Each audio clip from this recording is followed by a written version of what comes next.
What's going on, YouTube? It's Sean again. I want to discuss starting off in trucking. When I first started in trucking, I got my experience from going to a driving school. I went in Michigan and got my driving school, my test, license, everything done.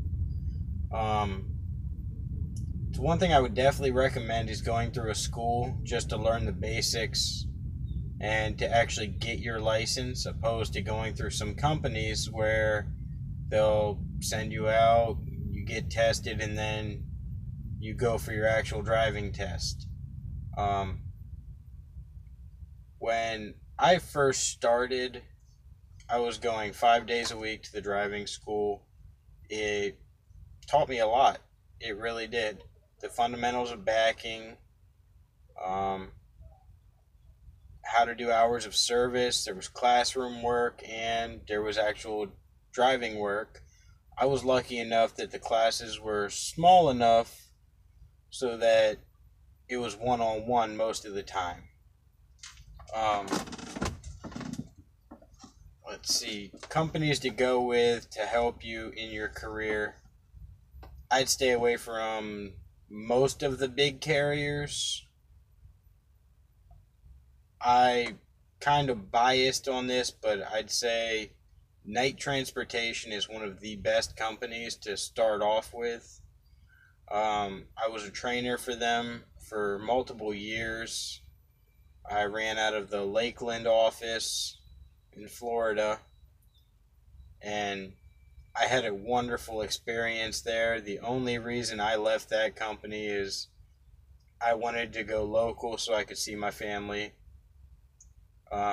If not, if I didn't have a family, I'd still be with that company and still be running over the road. I also worked with CRST in the past. I would not recommend that to anyone.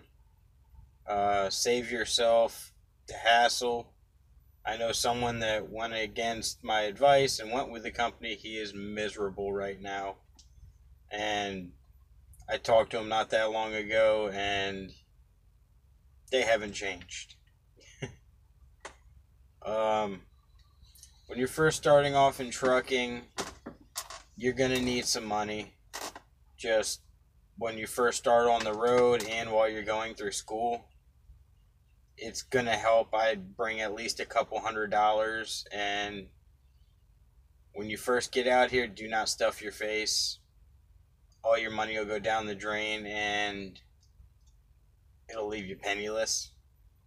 I had a few students that did that, and then they were asking me to borrow money. It is difficult for being a trainer and telling someone, sorry man, you shouldn't have wasted your money. That being said, I did make sure they were fed though. I did not let them starve.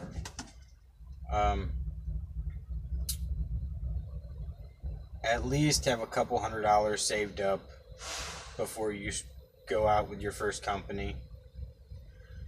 Going out with a trainer, realize that you're in their truck.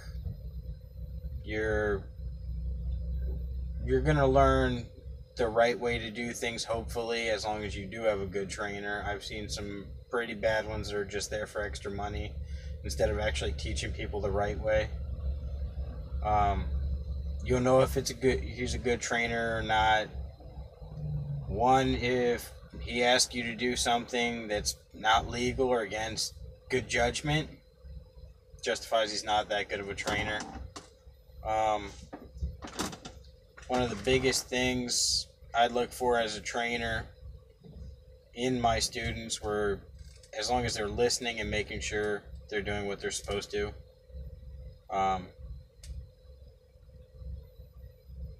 Biggest thing, get your foot in the door.